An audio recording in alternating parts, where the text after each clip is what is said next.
Quant and Visa. Listen to this. Let's pull this up. Here it is, straight from the research from the one and only Quant Papa. I love it when they call me Quant Papa. He has this. Who's it from? It's actually from Gilbert Verdian. And interesting to see the language here. So Quant Papa actually speaks, Dutch, German, and English. So I imagine Bewerkt or whatever is his native tongue. But what you see in the frame, Gilbert Verdian mentions, very glad to see the reference and adoption of Odap. Now, Tokenizer did a great job covering Odap. I've covered it a little bit in the past, but not as much as, the goat of research, Tokenizer. It says, Open Digital Asset Protocol by Visa.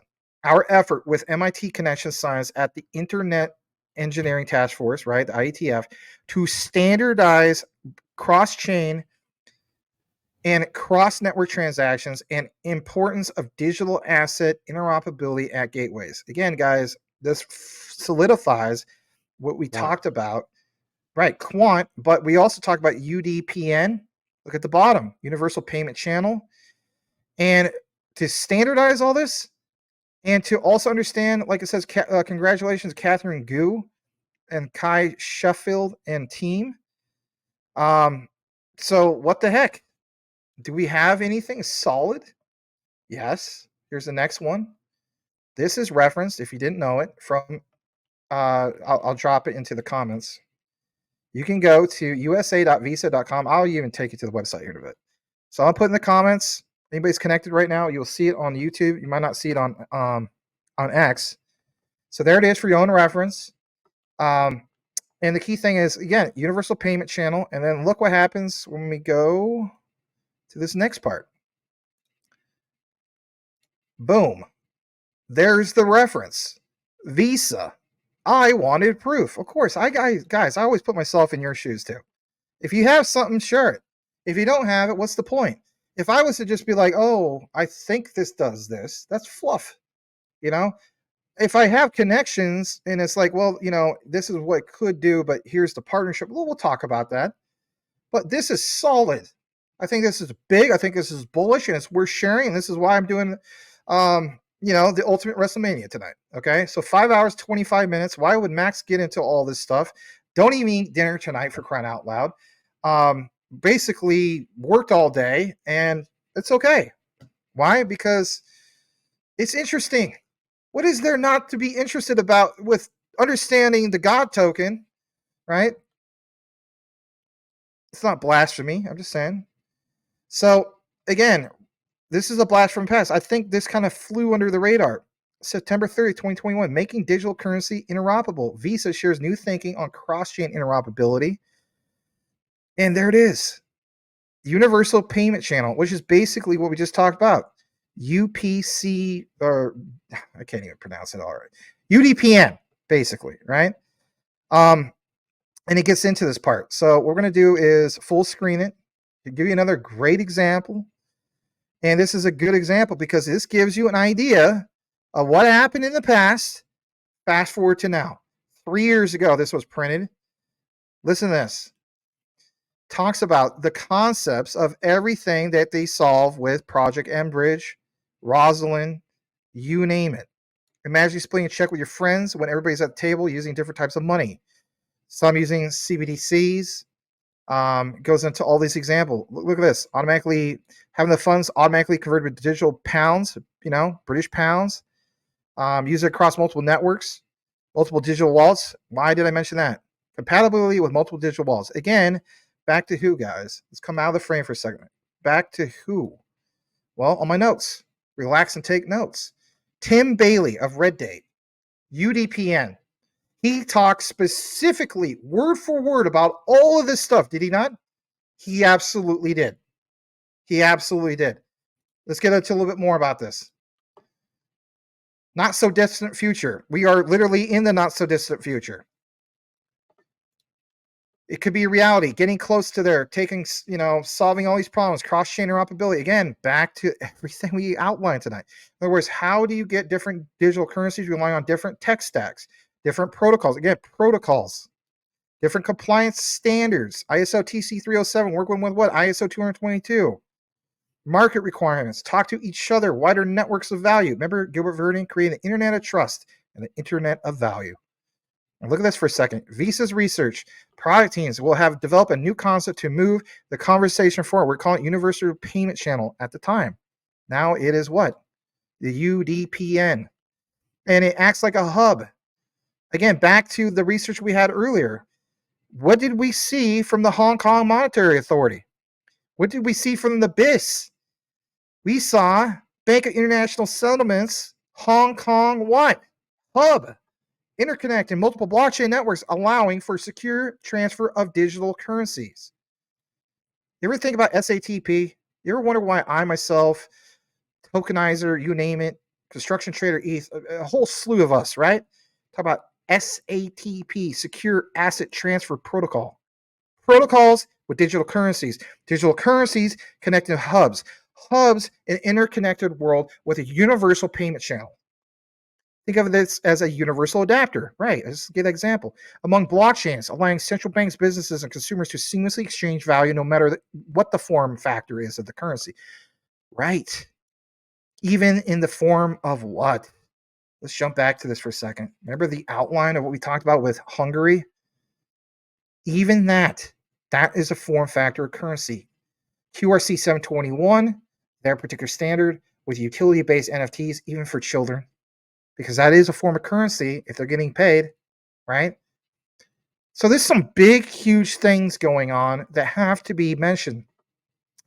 Let's get into a little bit more about this. They're excited about the mechanics. Obviously, we are too. Cross-chain interoperability, why it matters. I'm not going to get into all that. But this whole thing of needing a universal payment channel and how that's connected to Quant and understanding the bigger picture. Central banks, the tech stacks, designing protocols, the whole thing of like factors like governance, market requirements, technology providers, compliance standards. We're going to always pound that home. Nation-specific what? Priorities into consideration. Maybe like the Central Bank of Hungary. Their nation-specific priorities because they want to get that wheel in motion like we talked about it earlier, right? Look at this for a second. The likelihood that consumers, businesses, and merchants are transacting on the same network and utilizing the same type of money, as the number of digital currency network increases, each with unique design characteristics, the likelihood that consumers, businesses, and merchants are transacting on the same network and utilizing the same type of money decreases. We believe, as in Visa, this is not me, for CBDCs to be successful, they must have two essential ingredients: great consumer experience, widespread merchant acceptance. It means the ability to make and receive payments regardless of currency, channel, or form factor. That's where Visa's UPC concept comes in. Are you trying to tell me, my God, that Visa has been connected to all this many years ago and it just flew under the rug and we didn't know about it? I think a select few people knew about it. So let's talk about this, Channing. Let's talk about this, brother. Let's talk about this. All the people that connected tonight that want to learn about the dang God token, for crying out loud. QNT. What a lot of people don't realize is with ISO TC 307, MasterCard was a participating member, but Visa was an observing member of ISO TC 307. So they've been right there the whole time.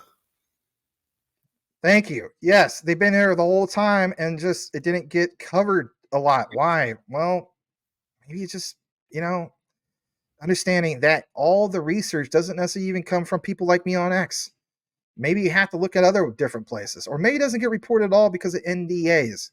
It's how they're positioned, and maybe we don't agree with that in regards to a retail side of things. I understand the frustration, but when you see things like this, a network of blockchain networks, I'm gonna come in and zoom into it a little bit more. Emphasis shouldn't be on me or Channing, but the darn material, right? The story of UPC begins in 2018. Visa research team, a group of scientists and engineers focused on emerging technologies, began developing framework for interoperability that would work across different blockchain networks, be independent of an underlying blockchain mechanism. What is that mechanism? Universal Payment Channel Hub. And now we have the best part of that, and now they're part of this interconnected world with the Hong Kong Monetary Authority. Hong Kong. Think about this, guys. UPC hub concept emerged would be connecting the whole thing of blockchain networks, allowing the whole thing of connecting CBC networks between countries, connecting CBC's networks on vetted private stablecoin networks, like we said. Trusted blockchains could easily be added to the network of networks. Network of networks. Quant is the freaking network of networks by creating a new payment channel with the UPC hub. Everything we outlined tonight is how that happened. And not just tonight, many, numerous different times. How does smart contracts come in? I'd be asking that same thing too. Look at this. UPC specialized payment channels would be established off the blockchain and leverage smart contracts to communicate back with the various blockchain networks, delivering high transaction throughput, security, and reliability, and improving speeds overall. Now, for all you guys are saying, well, this is just Quant is just an ERC20 token. Again, this is why myself, Channing, you name it, have pointed out the RLN and pointed out M10, because M10 through the RLN interconnected with Quant's overledger allowed for what, Channing?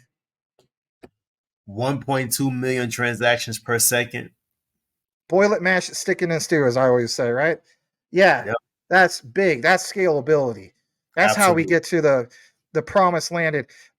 That's how if we're in the metaverse, this darn place that's got all these virtual malls that have nobody in them, right? That's how we get to the case where Channing, for a few years from now, or whoever, maybe you're not into the metaverse. You're in the metaverse and you're doing your thing in the metaverse, and then you want to make a transaction. I want to buy some Air Jordans in the metaverse, right? Where the case be, wherever that's going to cost. And now you're getting throttled. Now you're getting leg. No, you can't have that problem. You can't have that problem at all. You need scalability. You need the same user experience as me and everybody else. Is 1,500 TPS going to get that done? No, it's not. But 1 million plus TPS is going to get that done. Absolutely, is going to get that done. So So now, that's what I'm talking about. Go ahead. I'm saying now think of it in a sense of being in another, pandemic, and everybody's at home again.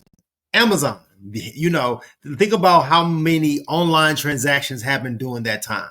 Now think about the world doing those transactions all at one time. You have to be scalable. You have to be able to maneuver and process all the payments that's coming through. Because if it's almost like buffering. When was the last time you really saw buffering, on your computer or on your screen? You know what I'm saying? We've gotten to a point where technology is moving faster and faster, and we have the suite of things to allow those things to happen in process. So it's going to be it's 1.2 million, and the 1.2 million transactions wasn't even the top. It's just where they stopped at. It's crazy to think about. Yeah. I mean, it could scale up higher than that. We get that. We give a shout out to some of these ones that maybe some people don't agree with, even BSV with Terranode. Last clock was over 2 million TPS, scalability of over 1 billion TPS. Maybe down the road, trillion. I mean, that's just nuts. But the point is, do you see a common thing here, guys? It is the technology to lead the way for the likes of Visa, MasterCard, and so on. They don't want to go away. They want to be here. They want to stay, and they're betting on the ones that are part of innovation. Think about if AOL, Time Warner would have bet on innovation instead of saying, we're embracing dial-up. Give me a break. I remember when I was using that garbage. I never want to use that garbage again. Think about what I just said garbage. Again, there was never an again. Why is there never an again? Because it's garbage. It's slow tech. I don't want to use that again. This is also like, I guess you could say, like when we think of BTC, think of Ethereum, garbage. Now, don't get me wrong. Ethereum has rollups, right? Thank God, right? Yes, thank God they have some rollups. But even that tech, I understand like JASMY is going to be scaling up to optimism, but I do like the idea. They want to take it to the next level in the future, and maybe they don't even need to, for all we know. I don't know. With this whole AI blockchain solution, because there's this whole thing of deep in Janction. We're gonna get more into that later. But so AI will play a big factor in, as far as solving some issues. But you like the idea that all of this, whether it's JASMY and whatnot, enabling companies to scale. Some of you guys ask what cold storage solution I use. I use this, and it is the decent wallet. All right. I also, of course, have a ledger like this. All right. You can get a discount basically from going into the affiliate link, which is in all the live video descriptions and recorded and so on. And for the Yahoos that are out there, they're like, this is just a shield. And, Will Fix point this out, and it's a great point. Were you aware that you don't necessarily get a discount link just going straight to the site? No, you actually have to go through a platform like this. So how cool is that? I don't think anybody's complaining about that. But anyway, use the link, get a discount. There's another one here. If you're the type of person you want to get one for you and your significant other, you can get 2 of them. They actually have another promotion, which is this, and I think this is cool. You can get an all-in-one card wallet plus backup card package. Interesting. I thought that was cool. And again, one of the main key things I like about the Decent wallet is not having to do the red tape of jumping through all the hoops for XDC and the custom folder. I mean, Edward Vincent can vouch on that. Some of you guys can too as well in regards to Ledger. That was a pain in the butt. You don't have that problem. You literally open up your phone, it's on your app, track everything that's going on, right? And saying goes, not your keys, not your crypto. You know the drill. Check it all out though if you wish to do so. It is truly the cold storage solution that I use for the most part. There's still some on Ledger that I kind of split it up on it and so on. So it is what it is. But if I have preference over one, I'm going with this one. A lot easier to use and so on. And some people, even to this day, still ask me which one to use.